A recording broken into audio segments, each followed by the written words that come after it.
오늘 우리에게 주시는 하나님 말씀 고린도전서 14장 1절 말씀입니다. 자, 우리가 인생을 살아가면서 어떤 상황에서도 반드시 지켜야 할 것을 원칙이라고 부릅니다. 살아가면서 이 원칙을 지키며 사는 것이 대단히 중요한 일인데요. 그 원칙을 잘 지키지 못하게 되면 우리의 삶은 대단히 혼란스러워집니다. 혼잡한 인생이 되어버리고 말아요. 요즘 보면 얼마나 정보가 넘쳐납니까? 정보의 홍수시대입니다. 여러분 가지고 있는 스마트폰 하나만 열어보면 세상의 모든 지식들이 그 안에 다 담겨 있습니다. 그런데 아무리 많은 지식을 가지고 있어도 수많은 정보를 소유하고 있다 할지라도 원칙이 지켜지지 않으면 그 원칙이 없는 지식은 무용지물이 되어버리고 맙니다. 여러분, 우리가 흔히 인생을 안개와 같다고 표현할 때가 많지요. 이게 모르는 것이 없을 정도로 수많은 정보를 다 가지고 있는데 정작 우리의 미래에 대해서는 한 치 앞도 예측하기 어려운 것이 인생입니다. 여러분, 오늘날 얼마나 과학이 발달했어요? 얼마나 경제가 발전했습니까? 또 얼마나 지식이 많습니까? 얼마나 통계가 발전해 있어요? 그럼에도 불구하고 요즘 돌아가는 이 사회, 팬데믹 때문에 이렇게 혼란해진 이 사회 속에 앞으로 1년, 2년 후에 경제가 어떻게 될 것이며 우리의 삶은 어떻게 될 것이며 인플레가 얼마나 되고, 여러분 여기에 대해서 예측할 수 있는 전문가가 한 사람도 없다는 겁니다. 아무도 모른다는 거예요. 과연 1년 후에, 2년 후에 이 세상이, 사회가 어떻게 될 것인지 예측할 수 없다는 겁니다. 이렇게 정보가 많은데, 이렇게 과학이 발달했는데, 그런데도 예측이 되지 않습니다. 우리 인생은 안개와 같은 거예요. 그러다 보니 예상하지 못했던 일들이 그냥 여기저기서 툭툭 터지기 시작하면 사람은 그야말로 그 앞에서 여지없이 초라해지고 맙니다. 이럴 때 여러분, 중요한 것이 원칙을 지키는 일입니다. 어떻게 해야 될지를 모르는 거예요. 예측할 수 없으니까, 어떤 일이 일어날지를 모르니까 우리가 무엇을 해야 될지 결정이 되지 않습니다. 이렇게 해야 되나? 저렇게 해야 되나? 가만히 있으면 되나? 뭔가 움직여야 되지 않을까? 여러 가지의 생각들이 오고 가지만 미래가 확실하지 않기 때문에 우리가 할 수 있는 일이 별로 없는 거예요. 자신이 서지를 않습니다. 용기가 생기지를 않아요. 이럴 때 우리가 할 수 있는 가장 분명한 것은 원칙을 지키는 일입니다. 우리 믿음에도 원칙이 있어요. 그래, 여러분 보세요. 성경에 나와 있는 인물들, 어떤 상황이든지 간에 믿음의 원칙을 지킨 사람들은 하나님의 능력 안에 보호받고 살았다는 것입니다. 이 믿음의 원칙을 지킨 사람들은요, 사자굴 속에 던져졌어도 죽지 않았습니다. 살아나오는 거예요. 믿음의 원칙을 지킨 사람은 풀무불 속에 던져졌음에도 불구하고 생명을 유지할 수 있었습니다. 믿음의 원칙을 지키게 되면 아무리 홍해바다가 우리 앞을 가로막고 있다 할지라도 그 홍해바다가 갈라지게 되고 마른 땅을 밟고 홍해바다를 건너가게 되는 것입니다. 그냥 걷기만 하는데, 성을 7바퀴 돌기만 했는데도 믿음의 원칙을 지키는 사람들에게는 여리고성이 무너지는 역사가 일어나는 겁니다. 믿음의 원칙을 지키게 되면 해도 멈추게 할 수 있는 것이고 풍랑도 잔잔해지는 역사를 경험하게 되는 겁니다. 원칙을 지키는 거예요. 오늘 우리의 원칙은 무엇일까요?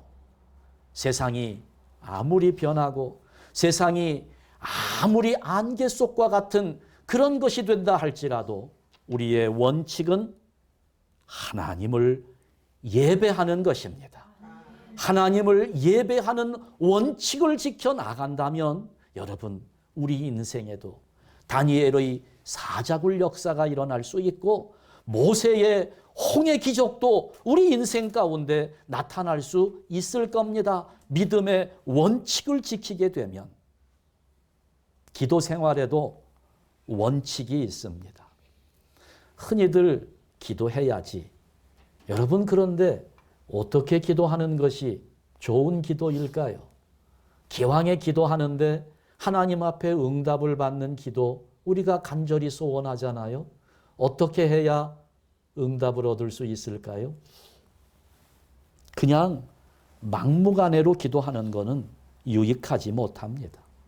무턱대고 그냥 큰 소리를 지르면서 부르짖는다고 해서 다 응답이 주어지는 것도 아닙니다.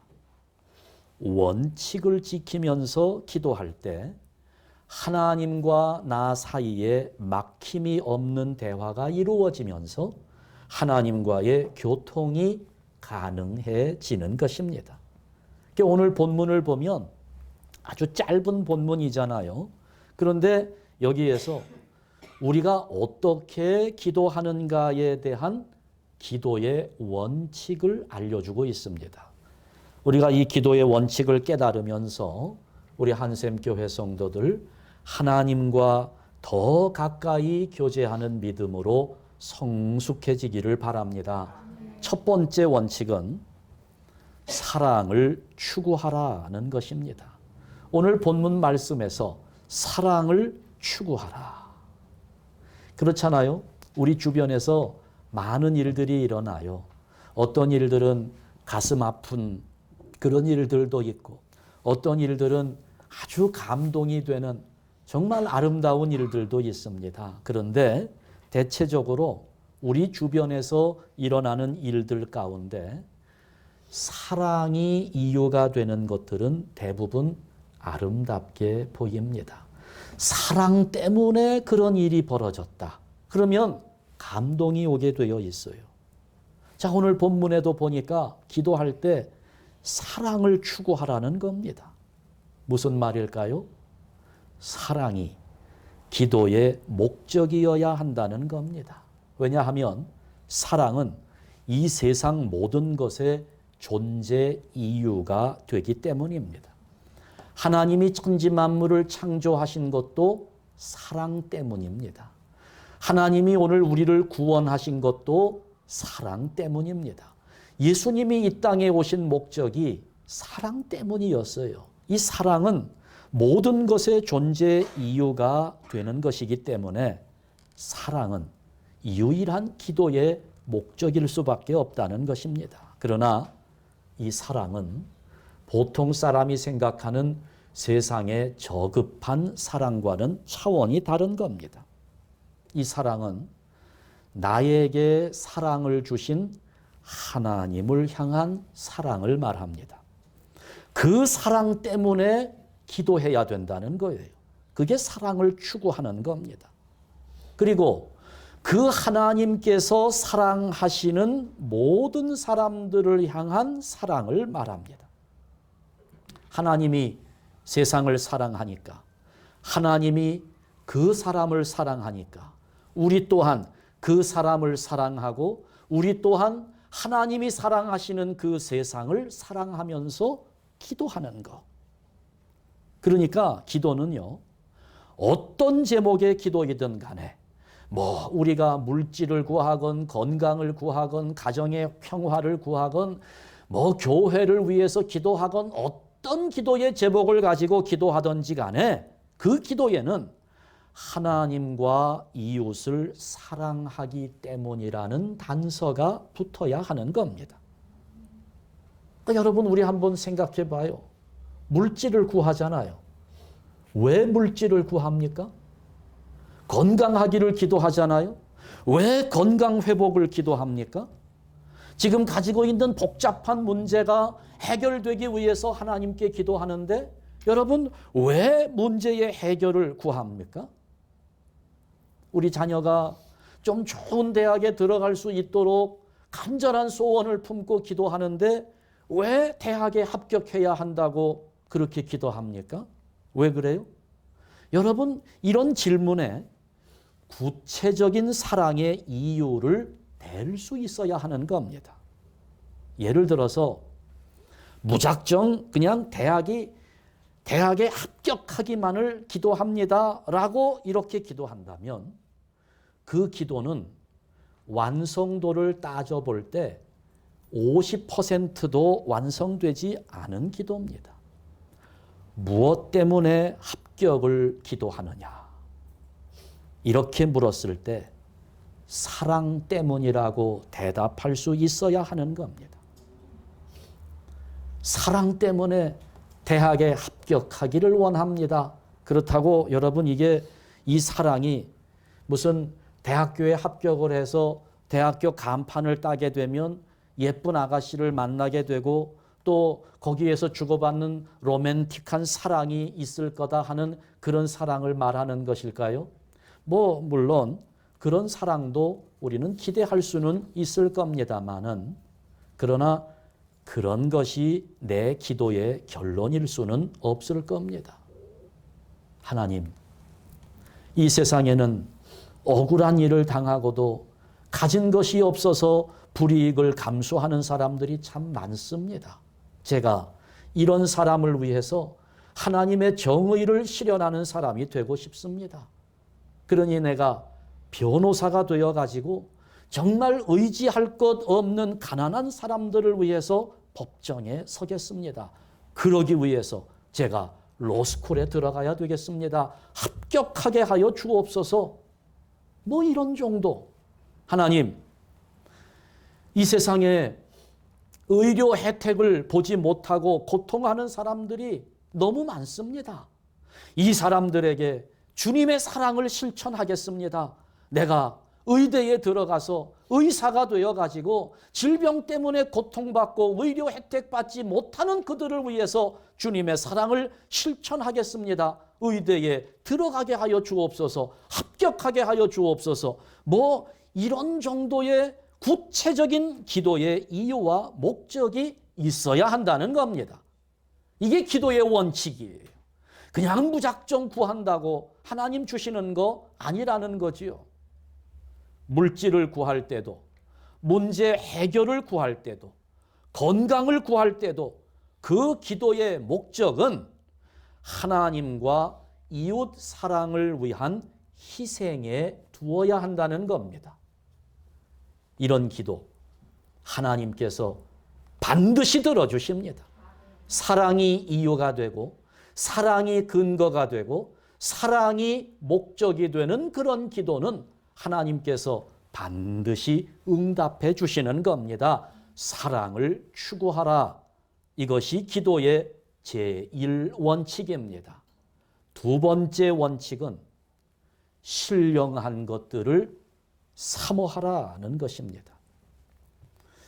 우리의 미래가 행복하기를 바라고 있습니다. 그러면 우리 미래가 행복해지려면 이 시대의 흐름이 물질적인 것보다는 정신적인 것으로 흘러가야 하고요. 정신적인 것보다는 영적인 것으로 흘러가야 합니다. 그래야 우리 미래가 보장이 되고 그래야 우리 미래가 행복할 수 있습니다. 그런데 우리는 지금 이 삶의 초점이 반대로 가고 있습니다. 물질적인 것에서 정신적인 것으로 그리고 영적인 것으로 이 시대적 흐름이 흘러가야 되는데 반대가 되고 있어요. 영적인 것보다도 물질적인 것으로 흐르는 그런 시대에 살고 있습니다. 대다수의 사람들은 속사람의 모습보다는 겉모습에 더 치중하면서 살아갑니다.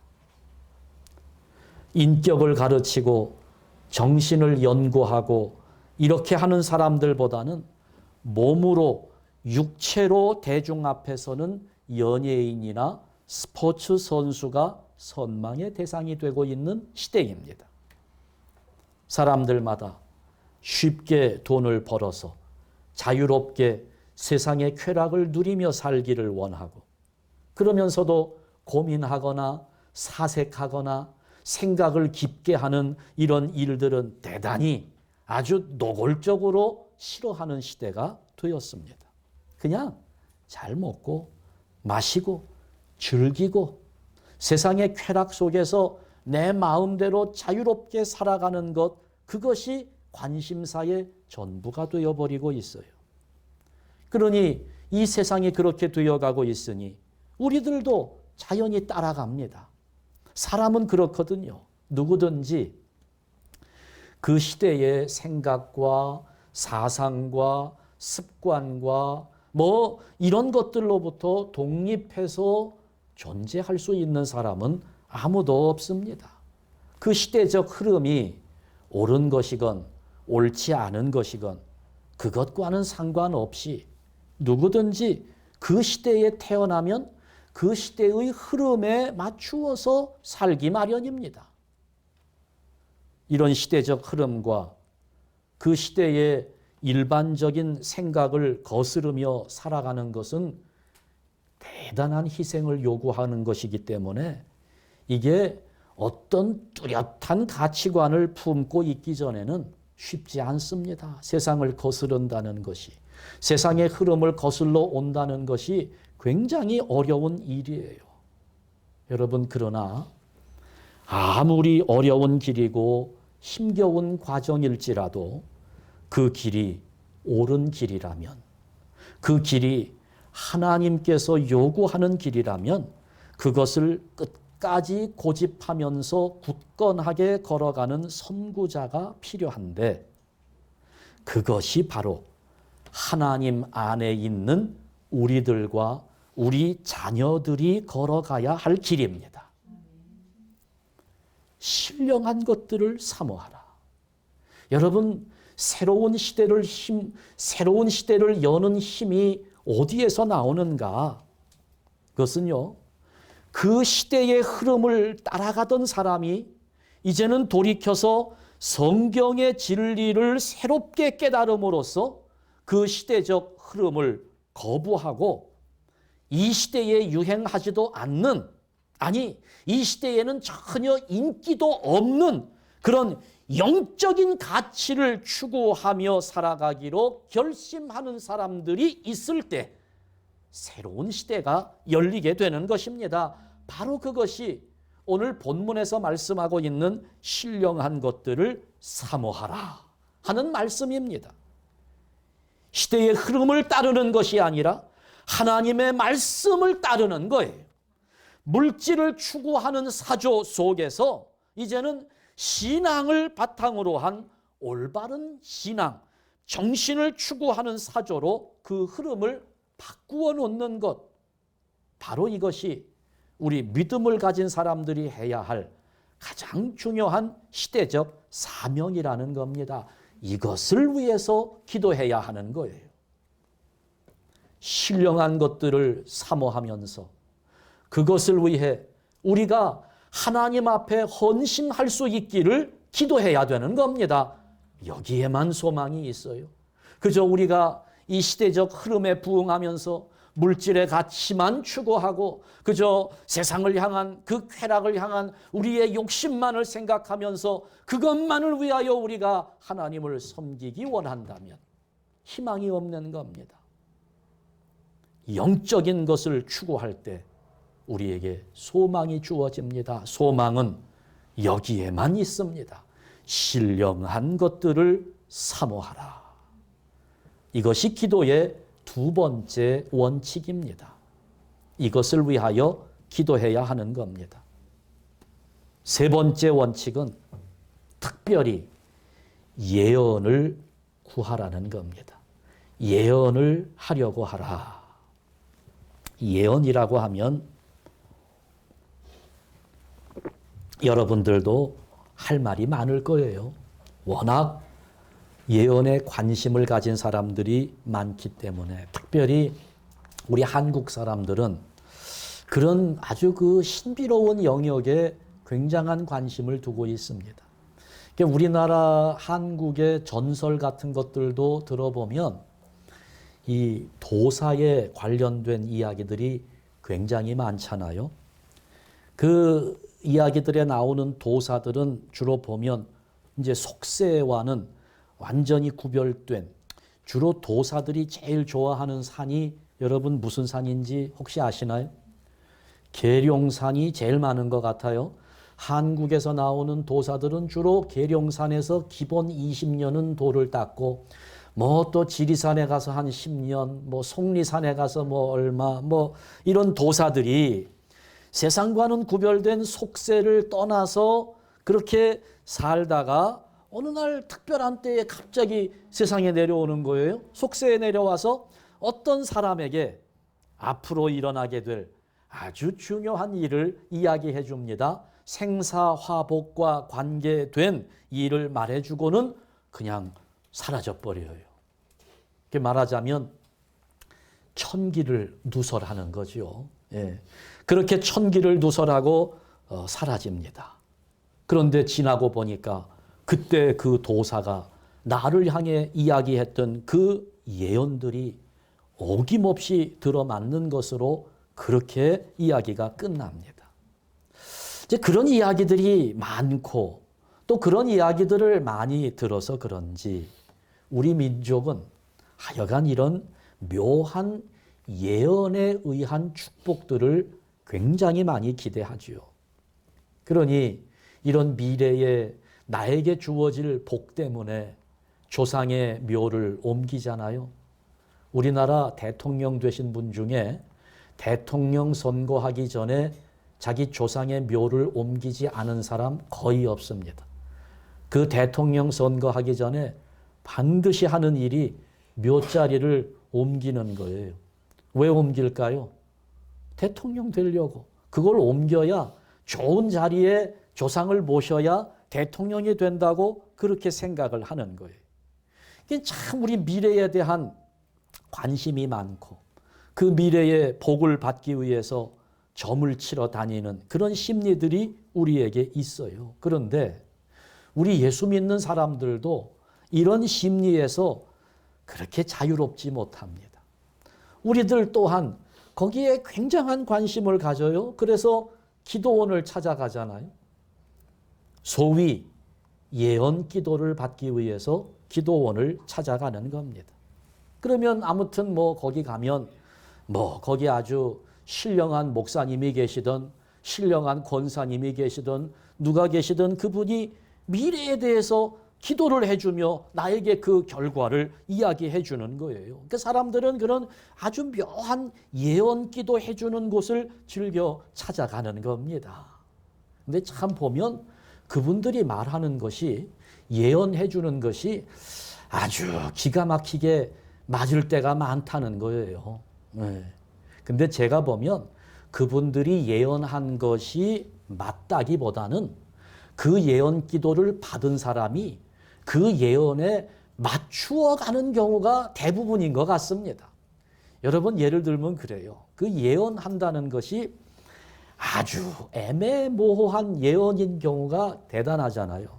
어떤 분이 사업을 시작하면서 야, 이 사업이 잘 될 건지 망할 건지 너무 궁금하잖아요. 그래서 아주 유명한 권사님을 찾아갔습니다.